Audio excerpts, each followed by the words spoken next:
Salut, bienvenue sur Medifit et aujourd'hui on va parler du système musculaire.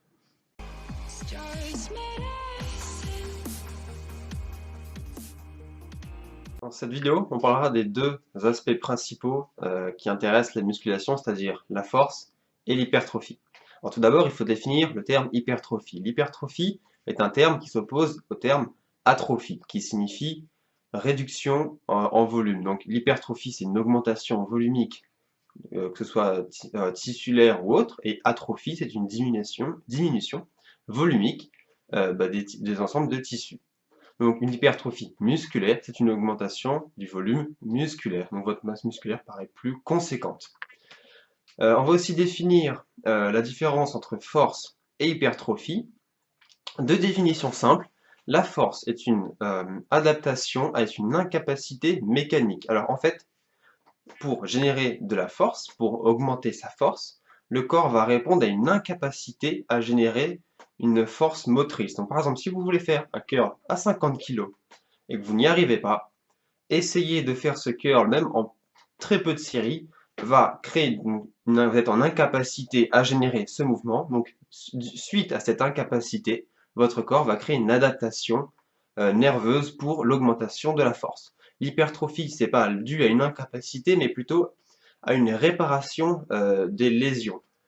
En fait, il faut voir le muscle comme une corde de marin, c'est-à-dire un ensemble de petites cordes créant une grosse corde plutôt solide.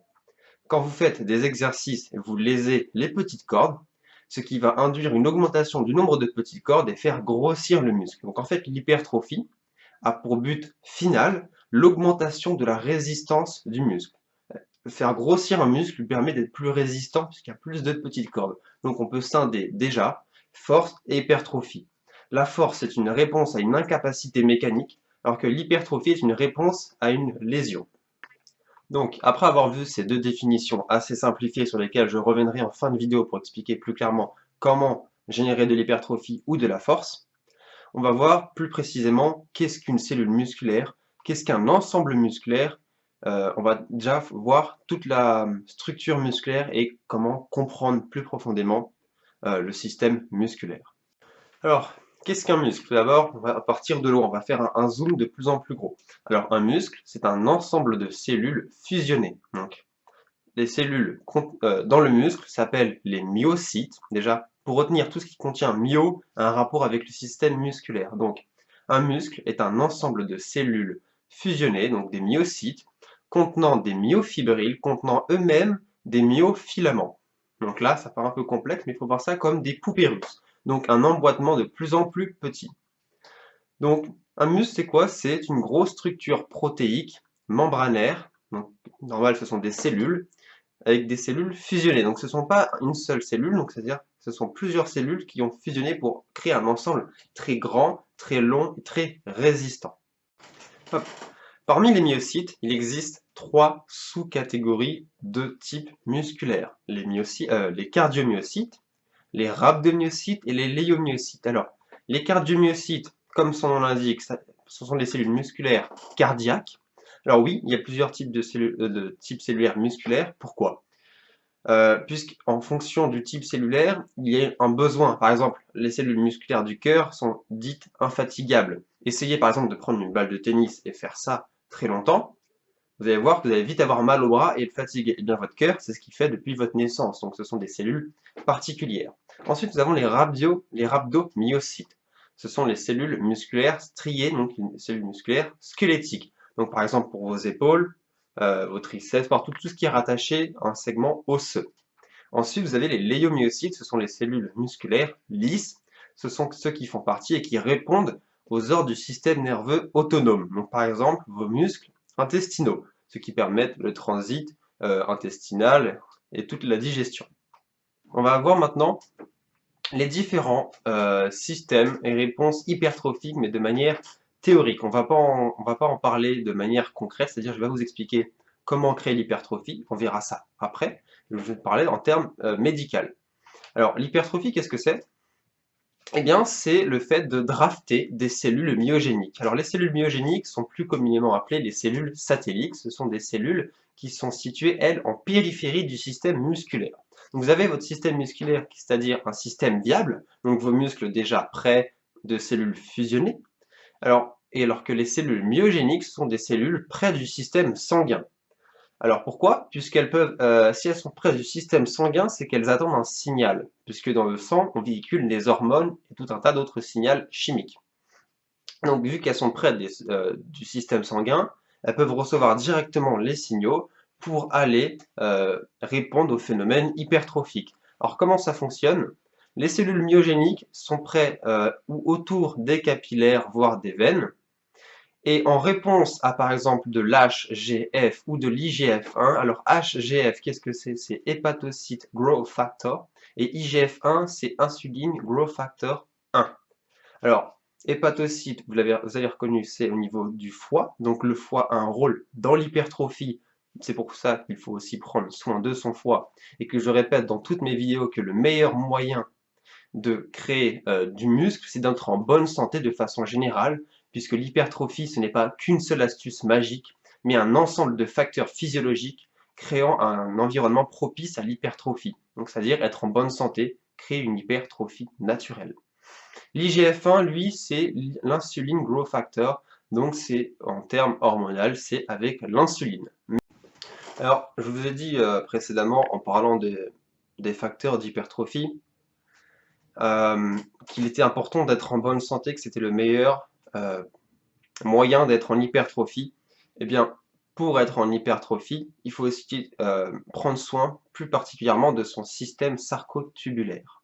Alors, je vais expliquer maintenant ce qu'est le système sarcotubulaire de manière concise. Alors, peut-être le début ne vous parlera pas, sera peut-être un peu confus, mais il faudra en retenir, je pense, la fin qui sera, elle, la plus intéressante et la plus accessible. Alors, dans le système sarcotubulaire, la chose dont il faut prendre le plus soin, c'est le réticulum sarcoplasmique longitudinal. Alors, qu'est-ce que c'est? C'est un ensemble de canalicules et de saccules anastamosés. Donc, anastamosés, ça signifie entrelacés, un peu comme les toiles d'une araignée ou je sais pas quoi, entourant chaque myofibrille, donc les protéines contractiles, se finissant en une citerne terminale. Alors, cette définition peut paraître un peu perché, un peu loin, mais ce qu'il faut retenir de ce système, en fait, qui est assez complexe, c'est qu'il répond au calcium. En fait, lors d'un potentiel d'action libéré par un motoneurone, donc un neurone au sein de votre fibre musculaire permettant les contractions musculaires, il y a une libération de calcium au sein du sarcoplasme. Alors le sarcoplasme, c'est le cytoplasme musculaire, et plus particulièrement, c'est dans le cytosol, donc le liquide cytoplasmique, que ce calcium est libéré. Donc il faut ne jamais être en carence de calcium. Avoir une bonne concentration de calcium permet la bonne santé du système sarcoplasmique, non, du système sarcotubulaire, pardon, et donc favoriser l'hypertrophie. Donc oui, le calcium n'est pas classé en tant que produit ou substance hypertrophique, mais par différents biais comment on appelle ça, de bout en bout, en fin de chaîne, oui, il a un rapport avec l'hypertrophie. Donc le calcium est important dans l'hypertrophie. Alors oui, je sais que le passage sur le système sarcotubulaire était un peu compliqué. C'est pour ça que je l'ai résumé à la fin sur le calcium est important. Donc voilà, retenez juste ça. Ce qui était avant, si vous voulez, ou vous êtes en médecine et que ça vous aide à retenir, vous pouvez essayer de le retenir pour votre culture personnelle. Mais c'est assez compliqué, donc retenez juste qu'un fort taux de calcium, ou même un taux de calcium normal, est important pour maintenir la santé du système sarcotubulaire. Donc maintenant, on va aussi voir les différents types musculaires, donc enfin les différents types de cellules musculaires. On va les myocytes 1, myocytes 2B et les myocytes 2A. Donc on va voir ces trois catégories et l'intérêt hypertrophique dans chaque cas. On va commencer par les myocytes de type 1. Ce sont des cellules musculaires lentes, posturales. Alors posturales, par exemple, le muscle du dos, le muscle des jambes, permettant donc une posture. Ce sont aussi des cellules contenant beaucoup de myoglobine, d'où l'aspect vraiment rouge, un rouge sang du muscle. Et ce sont des cellules travaillées en aérobie. Donc il faut vraiment qu'elles soient oxygénées pour ne pas finir hypoxiées et travailler de façon, bah, comment on appelle ça? Mauvaise en fait, être en sous-travail, hein, entre guillemets. Donc pour être en hypertrophie sur les cellules de type 1, donc par exemple le biceps contient beaucoup de cellules de type 1, eh bien le travail hypertrophique se fait via l'étirement musculaire avec résistance. Donc par exemple un curl incliné, vous êtes vraiment le bras vers l'arrière, donc ce qui permet d'étirer le biceps, eh bien là l'hypertrophie est efficace puisque vous avez la résistance et l'étirement. Donc sur les cellules de type 1, ce phénomène induit une hypertrophie plus prononcée. Contrairement aux cellules musculaires de type 2B, qui elles sont des cellules non posturales mais phasiques. Alors les cellules phasiques se travaillent pas comme les types posturales. Par exemple, les muscles phasiques, ce sont les muscles abdominaux. Donc pour avoir un six-pack, ça sert à rien de faire toutes les astuces que vous voyez là sur internet ou je ne sais quoi, là, par des gens bizarres, puisque ce sont des muscles phasiques. Alors ce ne sont pas des muscles travaillant avec un étirement comme par exemple les biceps, mais ce sont des muscles travaillant avec une contraction prononcée. Donc par exemple faire un entraînement qu'une fois par semaine, par exemple le samedi, mais d'une demi-heure, vous faites vraiment, vous restez le plus longtemps contracté possible, vous faites des, je sais pas comment on appelle ça, je suis pas coach, une sorte de crunch, mais un peu comme ça, les jambes levées, le buste aussi, vous restez vraiment longtemps en contraction. Ça permet vraiment de développer les abdominaux, puisque ce sont des muscles phasiques et non posturaux de type 1. Donc les muscles de type 2B, les muscles phasiques se travaillent avec une tension continue, forte et genre forcée en fait. Il faut vraiment douiller. Ce sont aussi des muscles anaérobies, donc c'est-à-dire que vous pouvez, qui peuvent fonctionner vraiment sans oxygène, et étant anaérobiques, ils contiennent aussi peu de myoglobine, d'où l'aspect blanchâtre des fibres musculaires. Ensuite, vous avez les types genre 2A, qui elles sont des types intermédiaires entre les 1 et les 2B. Pas trop de conseils de travail pour celles-ci. Donc retenez bien les deux principaux axes entre les 1, enfin les 1 et les 2B. Les muscles 1, ce sont des muscles posturaux, donc il faut un étirement pour vraiment créer une hypertrophie. Donc le biceps, les épaules, etc. sont vraiment des muscles avec de type 1, alors que les types 2B comme les abdominaux sont des muscles phasiques qui nécessitent une contraction forte et longue. Bon, alors maintenant je vais revenir rapidement sur les deux définitions un peu simplifiées que j'avais données en début de vidéo sur l'hypertrophie et la force. J'avais dit que la force c'était une réponse adaptative à une incapacité mécanique, donc vous ne pouvez pas faire quelque chose, votre corps va en réponse vous allouer plus de force via le système nerveux. Et l'hypertrophie, j'avais dit que c'était une réponse lésionnelle, donc par exemple l'intégrité tissulaire est touchée, il faut réparer pour augmenter la capacité de résistance musculaire. Mais les deux ne sont pas forcément indépendants ou forcément liés. C'est assez mitigé. Par exemple, si vous travaillez qu'en hypertrophie, donc là on va prendre l'exemple que des cellules de type 1, donc j'ai énoncé que ce sont les cellules les plus répandues en musculation, c'est-à-dire celles qu'on travaille le plus. Donc par exemple les biceps, les épaules, etc.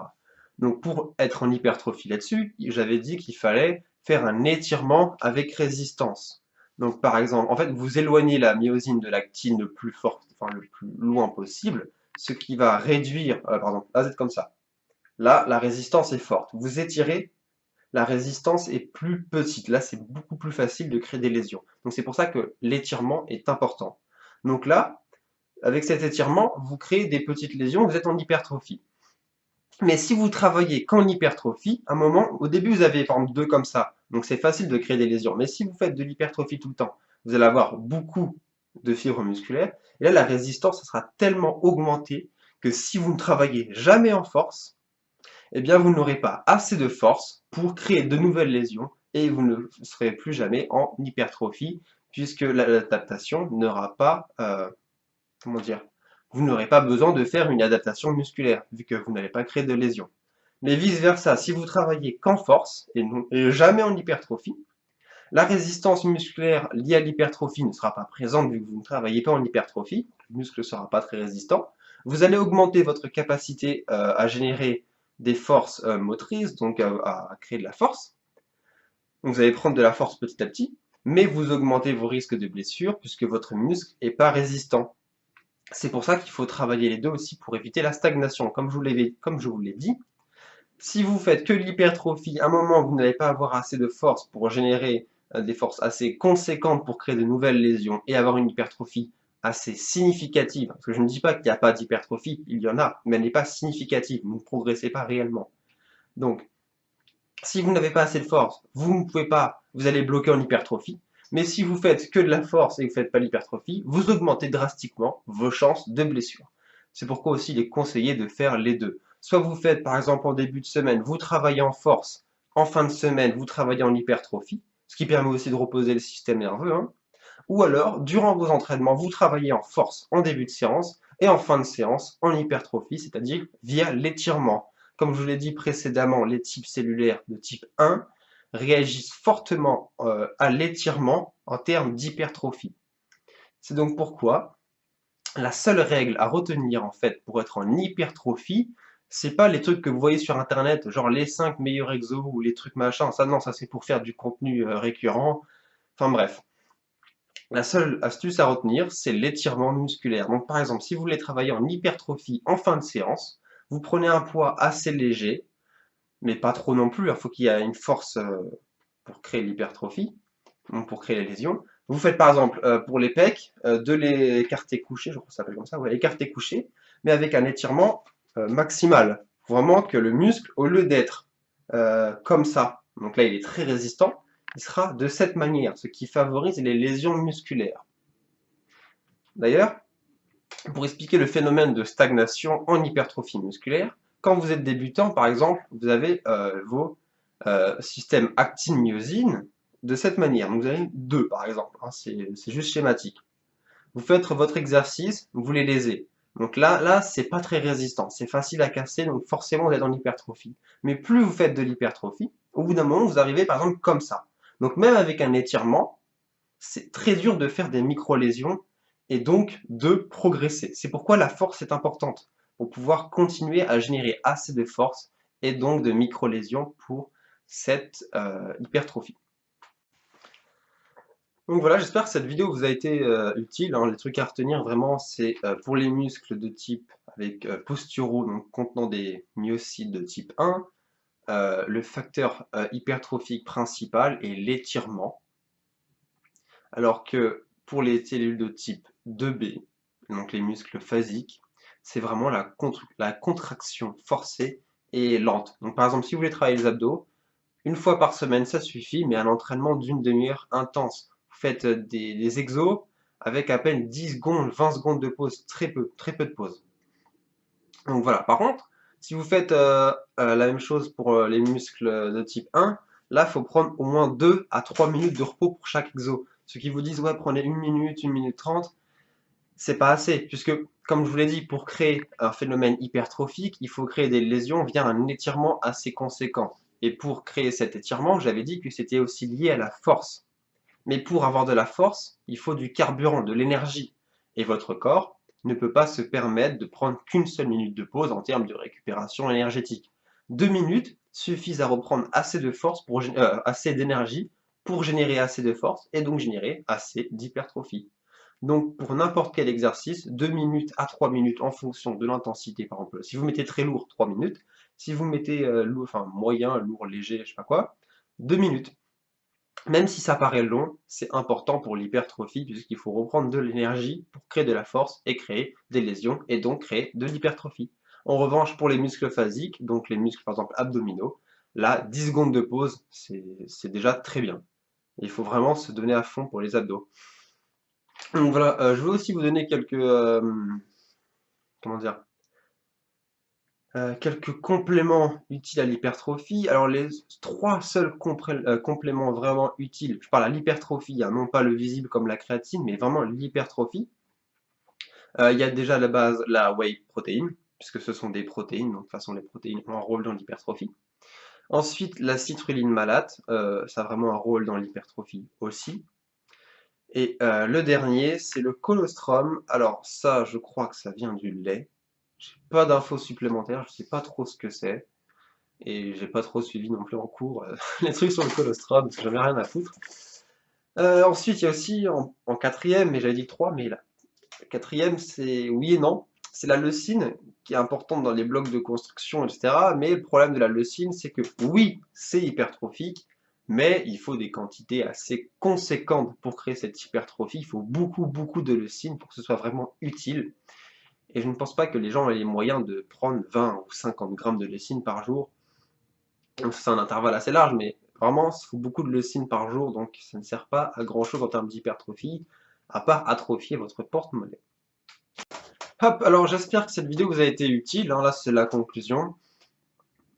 Je sais pas combien de temps ça a duré, si elle était longue. Ah aussi, je sais que je sors très peu de vidéos, alors d'une, parce que j'ai plein de trucs à faire à côté, entre les études, le taf, parce que je taffe l'été, mes projets personnels, mes choix d'orientation en termes d'études, parce que je ne compte pas non plus faire que de la médecine pure, mais j'aimerais bien m'orienter vers soit de la biologie ou de la recherche médicale. Alors ça, c'est des questions personnelles aussi, hein, enfin ça c'est mes choix. Mais je continuerai quand même à faire des vidéos. Alors oui, les fréquences de vidéos, bah j'en ai pas, hein. Je peux sortir une vidéo par exemple tous les 2 mois, toutes les semaines, tous les mois, en fonction du temps et de mon envie, tout simplement parce que ce n'est pas déjà mon gagne-pain, c'est pas un truc qui me permet de vivre, ça me permet juste de vous informer gratuitement sur des trucs médicaux. Voilà, en tout cas j'espère que cette vidéo vous a été utile. Retenez juste que pour l'hypertrophie, en fait, il n'y a pas vraiment de secret, hein. Il faut juste être en bonne santé. Pour les muscles posturaux, donc comptant les cellules de type 1, privilégiez l'étirement. Donc un étirement musculaire maximal crée une hypertrophie maximale. Une bonne alimentation. N'oubliez pas aussi de travailler en force, ce qui permet de ne pas arriver à un plateau de stagnation en hypertrophie. Ne pas travailler non plus qu'en force pour limiter les risques de blessures. Et sur ce, portez-vous bien et à la prochaine.